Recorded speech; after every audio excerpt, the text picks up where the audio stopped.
वृषभानु की पुत्री। और हलधर के वीर, हलधर नाम बैल का है, जो हल को धारण करे वही तो बैल जोतने के काम आता है, तो वो हलधर है।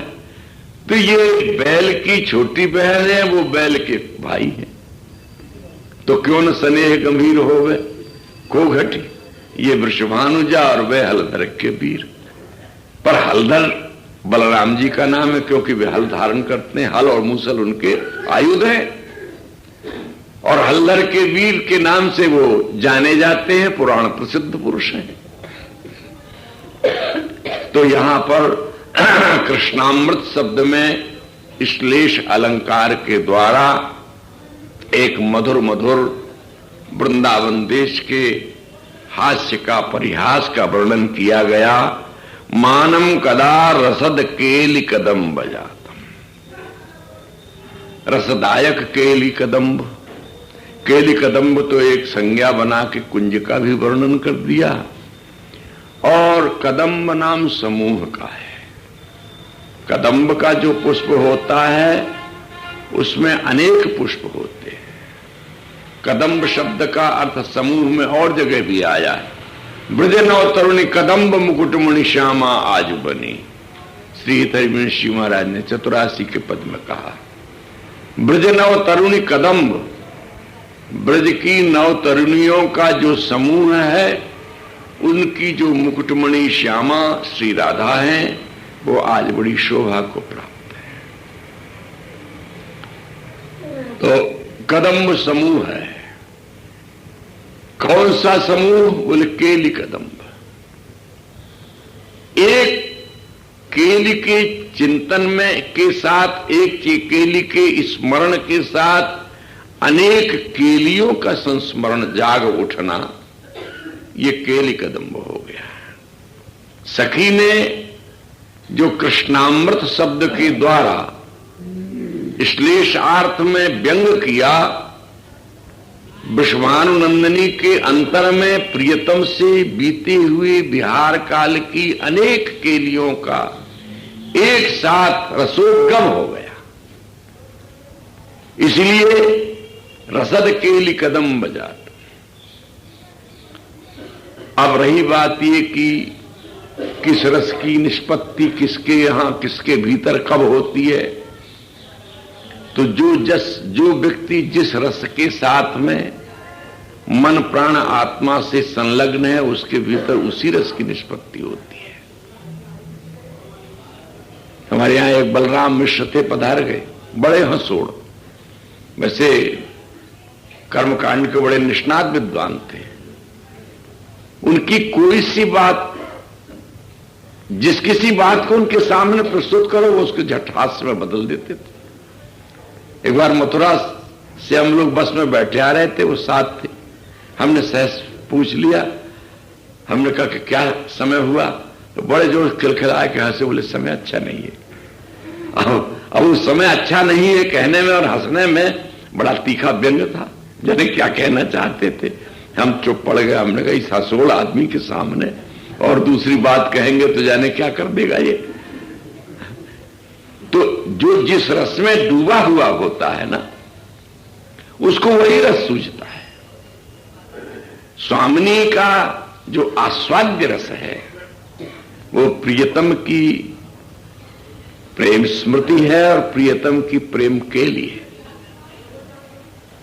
सखी ने परिहास के द्वारा स्वामिनी को उस रसद केली के अंतरदेश में मानो प्रविष्ट करा दिया। इस प्रकार से एक केली के द्वारा अनेक केलियों की कल्पना करनी चाहिए। आज का ये प्रसंग अंतिम है। अब आगे और भी वर्णन आवेंगे। पादांगुली नेत्र दृश्य पत्र पिष्टुम, यहां तो पदे पदे रस की सृष्टि है। ये वृंदावन में ही संभव है। ये चीजें जो कुछ भी इस थोड़े से समय में आपके सम्मुख निवेदन किया गया, हमारे श्री परशुराम जी बड़े सहृदय भावुक भक्त हैं और उनकी गृहिणी देवी धर्मपत्नी श्री लीला देवी जी ये विदुषी भी है, अपने वैदुष्य को ये प्रकट तो नहीं करती हैं, छिपाए रखती हैं, पर बड़ी विदुषी है ये। और इन्होंने एक बड़े महामहिम संत से विविध शास्त्रों का अध्ययन किया है। सत्संग की इनकी बड़ी अभिलाषा रहती है। बंगलौर में बड़ी प्रतिष्ठित भांति से इनका वहां निवास रहा। अब इन्होंने वृंदावन वास कर लिया। कल इन्होंने बहुत आग्रह किया हमसे कि इस राधा सुधा निधि को आप संपूर्ण सुनाइए। तो मैं तो बड़े असमंजस में पड़ गया कि इत बोना उत आकाश फल। ये राधा सुधा निधि का ग्रंथ बड़ा गूढ़ ग्रंथ है। वृंदावन रस के गान में, संस्कृत साहित्य में जयदेव कविराज की गीत गोविंद की पश्चात कहो अथवा वैसे भी कालक्रम से गोविंद गीत गोविंद के पश्चात ही है ये। पर इसमें वृंदावन की प्राण स्वरूपा निकुंजेश्वरी की उपासना का जितना विशद और जितना व्यापक रूप वर्णित है, इसको सामान्य संस्कृत के पंडित अथवा पल्लवग्राही पांडित्य वाले किसी विद्वान के वश की ये बात नहीं है। यहां तो बड़े बड़े सांप थपेला मारते हैं, छोटी सी वो डंक वाली बिच्छू की क्या गति होगी। तो इसके बहाने से थोड़ा सा स्मरण कर लेते हैं। इसके जो गूढ़ भाव हैं उनके भीतर प्रवेश करना कठिन है, और इसके पश्चात एक कठिनाई बहुत बड़ी है। वो कठिनाई यह है कि इसका पुंखानुपुंख विवेचन करने में मन सकुचा जाता है। ऐसा लगने लगता है, क्षमा कीजिएगा, जैसे कोई अनाड़ी अज्ञानी अपनी मां को विवस्त्र कर रहा हो, उसके शरीर पर धारण किए हुए सारे वस्त्रों को खोल करके उसे वो दिगंबर बना देने की चेष्टा करता हो। इत जातीय संकोच अंतर मन में घुस जाता है और वो वाणी को अवरुद्ध कर देता है। इसमें बड़े विचित्र वर्णन हैं। इन विचित्र वर्णनों को मूल में ही समझ लेना ज्यादा अच्छा लगता है। जैसे कि अभी अभी मैंने एक श्लोक कहा ना, अद्य श्याम किशोर मौलिरा प्राप्तूर्जन्या मुखे नीत्वा ताम करयु प्रगह्य सहसा नीपाट बिम प्राविशत शोषी तल्प मिलन महारति भरे प्राप्ति पिशीतकारितम तद्बीची सुखतर्जनम किमु हरेश्व श्रोत्र रंध्राश्रितम। इसमें विशुद्ध श्रृंगार रस की नायक नायिका के विहार का वर्णन है। ये गोप्ततम रस है। शास्त्रों ने इसे गोपनीयम गोपनीयम गोपनीयम प्रयत्नतः न दातव्यम न दातव्यम न दातव्यम कदाचन पापाय शठाय लंपटाय विशेषतः न दातव्यम देयम शिष्याय शांताय विष्णु भक्ति रताय च। वैसे भी भाषा ग्रंथों में महानुभावन का हो ये भावना सिद्ध तायुर अंतर राखे मरमी हुसों बात कछु मित ही की भाखे धर्मी मरमी बिना कहे तो टोटो परी है विमुख करें उपहास चित्त भावुक जो बिगड़ी है प्राणन प्यारी वस्तु दुराए डोले जतनन विमुख कूंजरन हाथ गहावे जिन रस रतनन दैता कृष्ण चंद्र की यह अनुग्रह कीजे जन्म जन्म रति मोकों श्री हित पद ही दीजे। तो इसमें भी इस वस्तु को गोपनीय कह करके ही वर्णन किया गया। ये तो संकेत में समझने की वस्तु है और चिंतन की वस्तु है, ज्ञान की व्याख्यान की वस्तु नहीं है।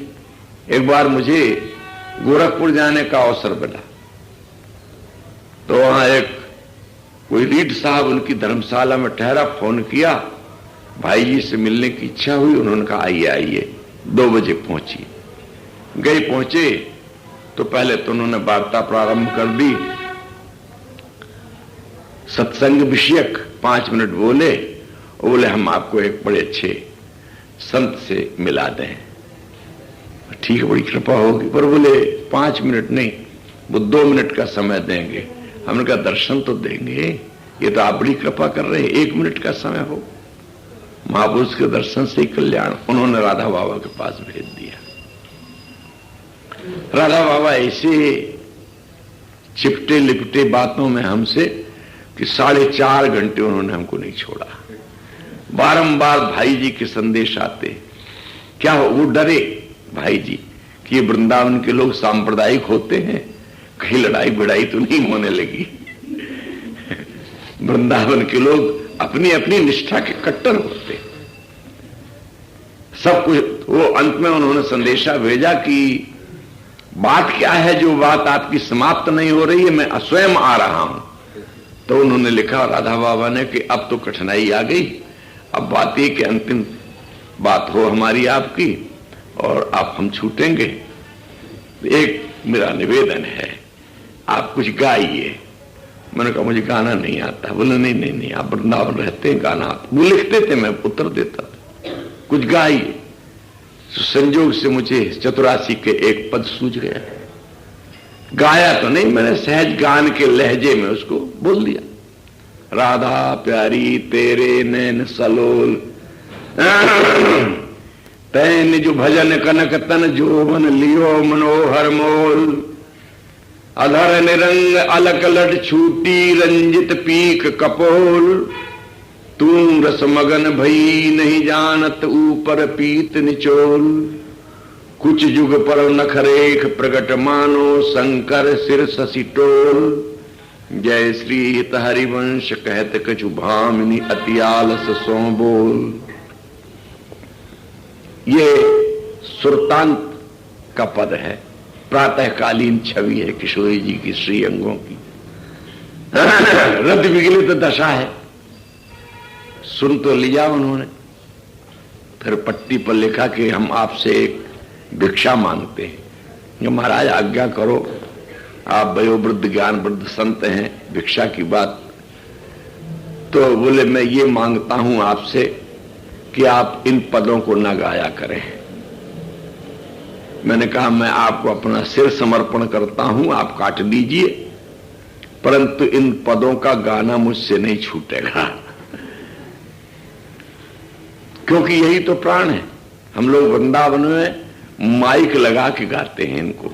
जब समाज होते हैं हमारे, तो इतत जाति जो भी रसिकों के पद हैं उनको हम माइक में भी गाते हैं और वृंदावन के लोग सुनकर के झूमते हैं, आनंद लेते हैं। क्योंकि वृंदावन में यदि इस रस का गान नहीं हो तो कहां हो। तो बोले अच्छा, यदि गाए बिना नहीं काम चलता है, गाते हैं तो गुनगुना के गाइए। हमने कहा यह भी संभव नहीं होगा। तो एक पद लिखा उन्होंने श्री भट्टी जी महाराज का। राधिका आज आनंद में डोले, पद तो मुझे भी पहले भी याद था। राधिका आज आनंद में डोले, सांवरे चंद गोविंद के रस भरी दूसरी कोकिला मधुर सुर बोले। पहर पटनील कनक जट हारावली, हाथ में आरसी रूप को तोले। कहत श्री भट्ट आज नागरीनी की बनी, और आगे डांट डांट कर दिया। आगे की पंक्ति में है कृष्ण के शील की ग्रंथि को खोले। कृष्ण के शील जो नीकी बनी राधिका आज आनंद में डोले, सांवरे चंद के गोविंद की रसभरी दूसरी कोकिला मधुर सुर बोले। स्वर सौष्ठव जिसका रूप सौष्ठव, पहर पट नील कटक जटित हारावली, हाथ में तारसी अनुपम रूप लावण्य, असमूर्ध रूप लावण्य धाम। और इसके द्वारा वो कृष्ण के शील की ग्रंथि को खोले। शील की ग्रंथि का विमोचन माने शील रहित बना देती है श्री कृष्ण को। दूसरे ठेठ शब्दों में कहो तो उसके सदाचार को बदल देती। सदाचार का सदाचार नहीं रह जाता। श्री कृष्ण में मानो चारित्रिक भ्रष्टता आ जाती है। ऐसा रूप है वो विलक्षण। तो उन्होंने डांट डांट कर दिया वहां पर। मैं ये निवेदन कर रहा था कि ये ठीक कहा उन्होंने, ये मर्यादा की बात है, ये रस आस्वादन की वस्तु है। वाणी से जब इसको मुखर रूप से गान किया जाता है, वर्णन किया जाता है, तो एक सीमा तक तो ये रस देता है, पश्चात ये संकोच दान करने लग जाता है। इसलिए मौन ही मैं कहनिता की, सुनत श्रोता ने चर्चा करी कैसे जाए। श्री नागरीदास जी कहते हैं, कृष्ण गढ़ाधीश, चर्चा करी कैसे जाए, बात जानत कछुक हम पे कहत जिय ठहराए। मौन में ही कहनिता की, सुनत श्रोता नैन, सो अब लोग नागर, सो अब लोग बूझत कहीं न आवत बैन, सो अब नागर लोग बूझत कहीं न आवत बैन। ये वाणी का विषय है। इसमें आगे चल करके और बड़े विलक्षण विलक्षण रूप से रस की विविध योजनाएं प्रस्तुत की गई हैं। इसलिए यथामति यथाभाव जो संभव हुआ वो आपके सम्मुख इन 15 दिनों में 16 दिन जितने भी हुए उनमें निवेदन किया गया। यदि कोई बात अमर्यादित और अवज्ञा की आ गई हो तो अल्पमति से ये सब संभव होता है, और सो हुआ। आप लोग बड़े उदार चित्त के महानुभाव हैं, माताएं हैं, हमको तो इस दृष्टि से क्षमा करेंगे। और फिर कभी कोई अवसर आया तो थोड़ा बहुत जहां तक संभव होगा उतने ही निवेदन कर सकेंगे। और इसी के साथ आज की वार्ता विश्राम करते हैं। बोलो श्री राधा वल्लभ लाल। जय राधे जय राधे राधे, जय राधे जय श्री राधे, जय राधे जय राधे राधे, जय राधे जय श्री राधे। जय श्यामा जय श्यामा श्यामा, जय श्यामा जय श्री श्यामा, जय श्यामा जय श्यामा श्यामा, जय श्यामा जय श्री श्यामा। राधा वल्लभ कुंज बिहारी, मुरलीधर गोवर्धन धारी।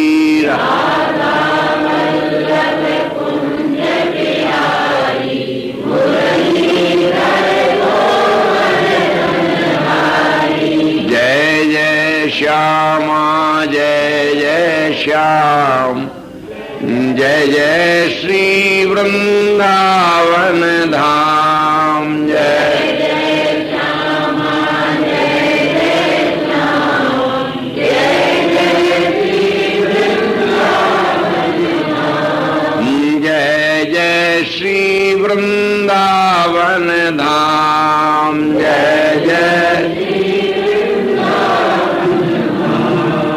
राधा वल्लभ लाल की, ललित लाडली लाल की, श्री त्रिवंश चंद्रजू महाराज की, श्री सेवक जू महाराज की, श्री धाम की, श्री गुरु महाराज की, श्री वेंकटेश भगवान की, आज के आनंद की।